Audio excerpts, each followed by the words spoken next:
While everyone is rightfully focusing on the fall of the House of Mouse, with Disney suffering one of its worst years financially, creatively, and in the public's goodwill, a major phenomena is largely going unnoticed by the pundits of entertainment news, Hollywood critics, most YouTube commentators, and the entertainment industry as a whole. The amazing digital circus has risen to be one of the most popular and financially successful indie animation projects of all time. And to you, dear viewer, I have a request before I go any further down this road. Please share this video and the news of the amazing digital circus with everyone that you possibly can. This is a story that needs to get out there, and especially I need you to help me pepper those entertainment pundits and YouTube commentators such as like Midnight's Edge or Grace Randolph, Doomcock even, Dan Murrell, Valiant Renegade, MatPat, Film Threat,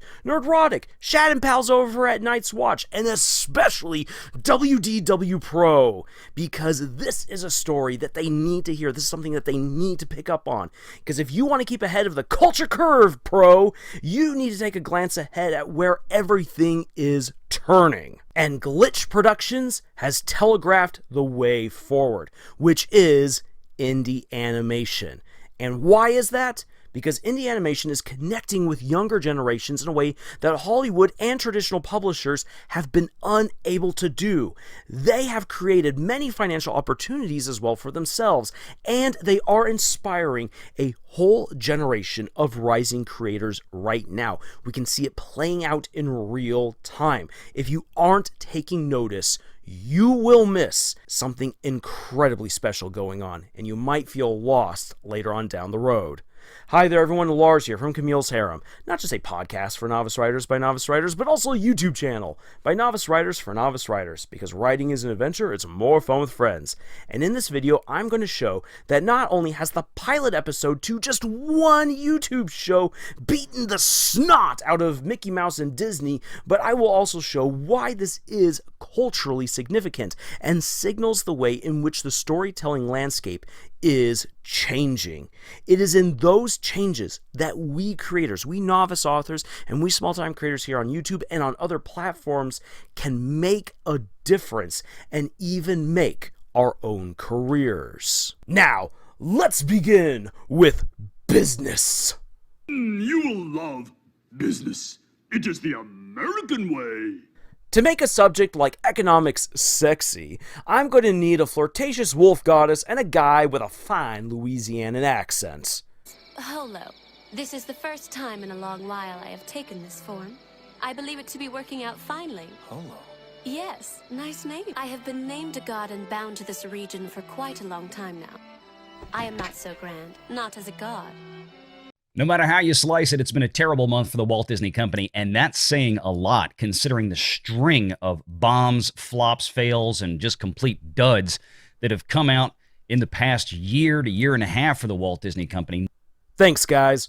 All right, let's not mince words. Disney stands to lose around $900 million in the box office this year, and potentially more if it turns out that they've again been fudging production numbers.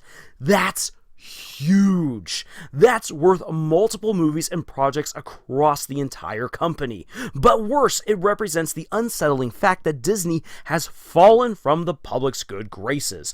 Their movies are no longer considered cultural mile markers and must-see events. Instead, they have become fodder for YouTube commentators who again have largely not been paying attention to what this really portends. Why am I not surprised? By contrast, let's see what the amazing digital circus has made. According to reports, any YouTube video can make somewhere between $1,000 to $6,000 depending on viewer retention, and usually this is at the 1 million view count mark. As of the making of this video right here, the amazing digital circus is almost at 180 million views, but we're going to round it down to 175 million to keep things easy. Now, let's keep that number, 175 million, in mind as we turn to production cost. No! One more time! If you insist. Trini silver coin. Feeling silver coin. Loot silver coin, fake marine silver coin. I am finished. Good night. A profit is made when your earnings outstrip your cost of production and advertising. There are no good reliable numbers that we have on Glitch Productions about what they paid to make the Amazing Digital Circus, so we'll go with the industry standard of $300,000 for the first episode.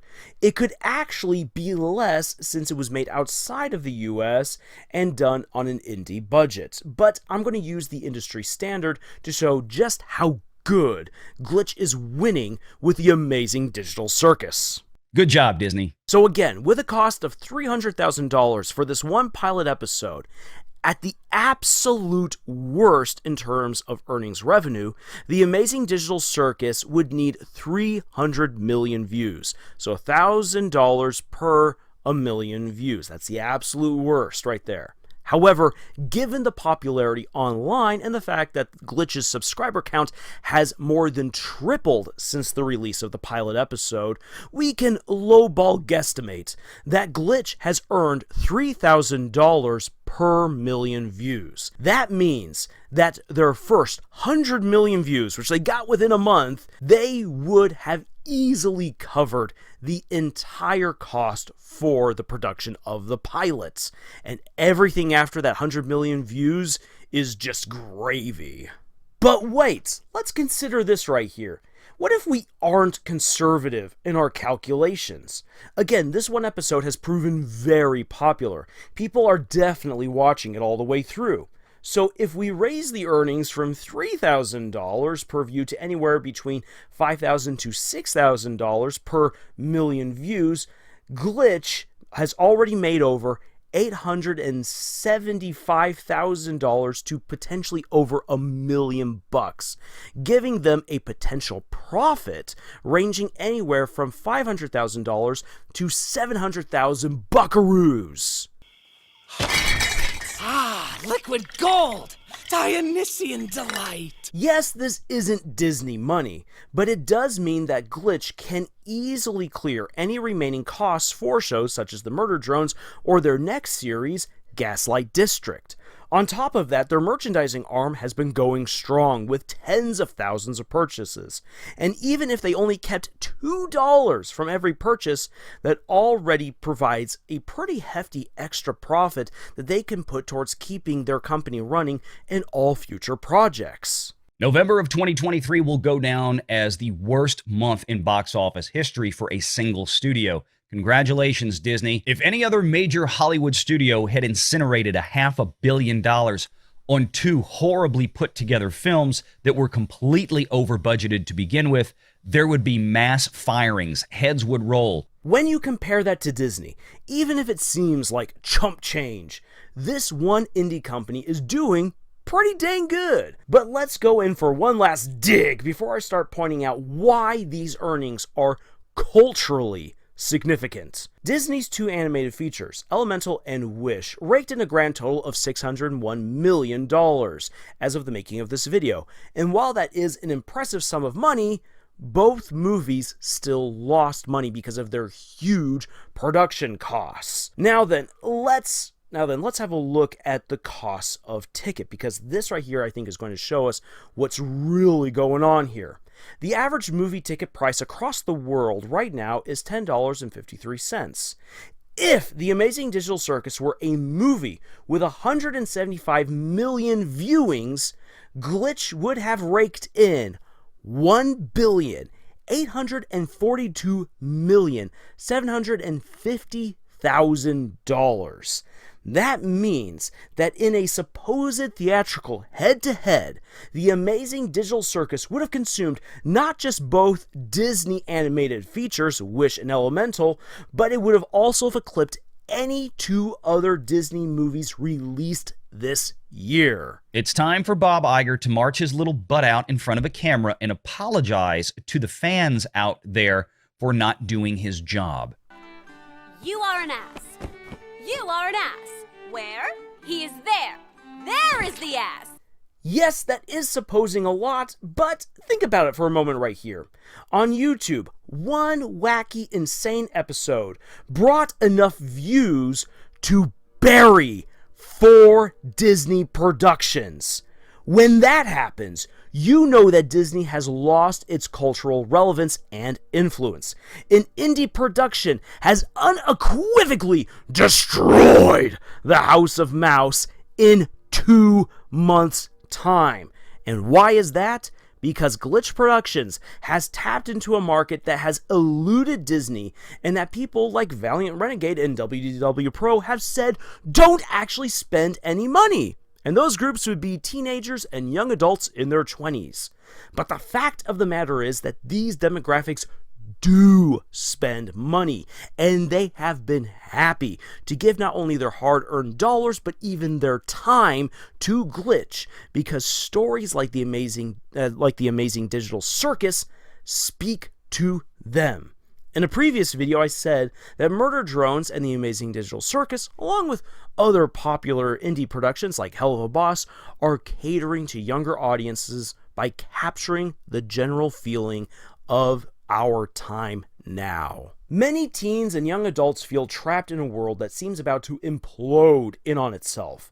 With wars, lying politicians, scandals, the empty fulfillment and addiction of social media, with all of that, so many young people feel stuck in a living hell, in a waking nightmare, filled with contradictions of success, love, money, and more, but everything is just crashing and burning around their ears. They feel lost in a waking existential crisis. And here then comes along these dark comedies that speak exactly to those feelings. But rather than wallow in hopelessness, these shows poke fun at it. These stories resonate with their audiences, but they also entertain and uplift. As a result, massive fan communities for each show, but especially the Amazing Digital Circus, have just propped up all over the world. There's so much fan art, fan dialogue, cosplaying, theorizing, and friendships blooming everywhere that Hollywood could only dream that we were back in 2018 and 2019 in order to enjoy that level of fan dedication once again. It still exists. Now, why should a novice author like myself talk about any of this? What does it actually mean? Well, it's no secret that publishing companies these days are behind the times. Book sales are down, and publishers think that if they can just release a book that will be perfect for a Hollywood blockbuster, that it will increase book sales. However, Hollywood is hurting right now. Just look at Disney, for example. It's not just them. The entire industry is not doing so well. Even with an increase in people going to the movie theaters, they're not raking in the billions of dollars that they once did. And so with all these many failures and hundreds of millions of dollars lost for big blockbuster films, filmmaking executives are not willing to risk new stories. Well, that sucks. That sucks for traditional publishers, that sucks for authors, that sucks for fans, that sucks for readers, that sucks for film goers. But in a conversation between YouTuber Daniel Green and best-selling author Brandon Sanderson, they discuss that independent animation is creeping in to the book scene. Indie animators love creating bits inspired by their favorite books. They believe that independent animation could be wielded by traditional publishing, but especially by novice authors, as a means of advertising, as a means of connecting, and as a means of storytelling. And we already have a great example for this. Lackadaisy. It started off as a webcomic and now it's a growing animated series. From humble beginnings to a proud crowdfunding run and endeavor, and with some beautiful animated shorts and a brilliant pilot episode, everything is coming together for Lackadaisy. As a result, even more people are checking out the original story created by Tracy Butler, and she is raking in the dough. No, she is not rolling in Disney levels of money, but her story is getting out there. People are getting paid, and she is able to sustain herself. Though I do have to warn you, having animated shorts do not guarantee success for any novice author.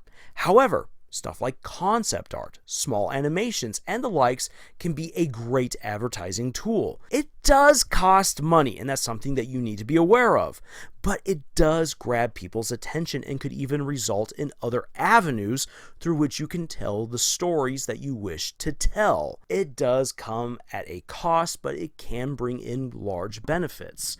This opens up a new frontier for independent creators, and it's a frontier where success can be had. We need to keep that in mind.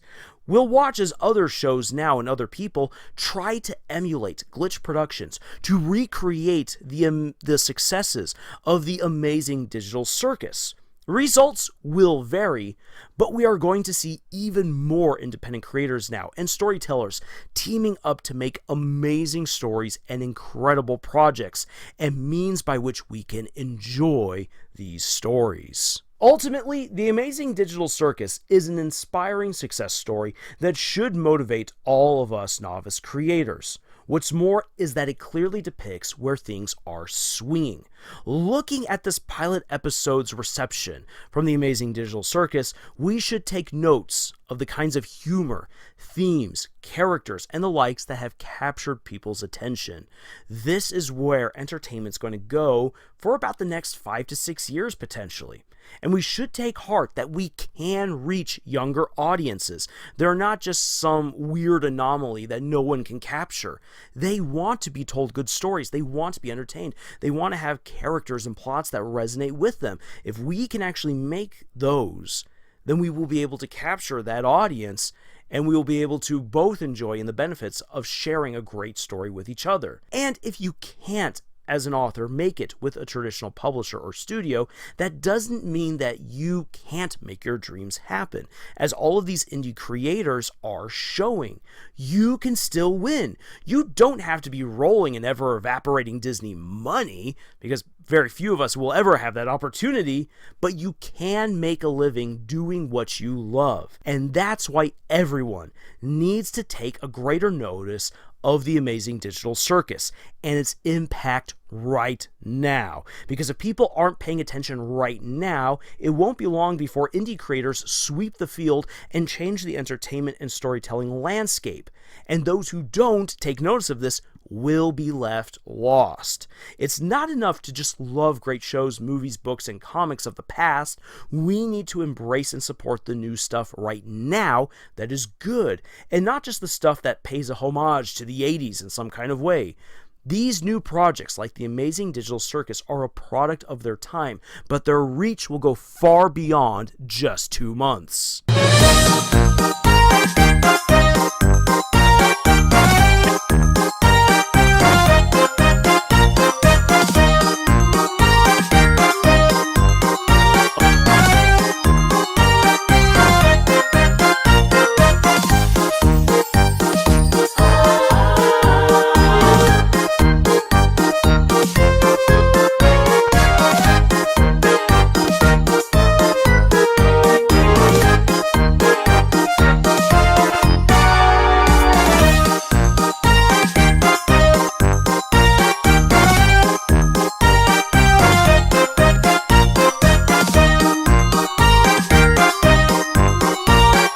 While we wait for the next episodes of the Amazing Digital Circus and Murder Drones, if you're looking for amazing stories that will entertain you and whisk you away to new worlds, then I highly encourage that you check out my new book, Monarch Mercenaries, a tale of space pirates that's just too spicy for Hollywood or traditional publishers. And I'd love it if you checked it out and told me what you thought about the book. But otherwise, thank you so much for joining us on this incredible adventure that we call writing. Thank you to listening to my rant and my plea for people to take notice of the Amazing Digital Circus and its impact. And until the next video, y'all, tschüss.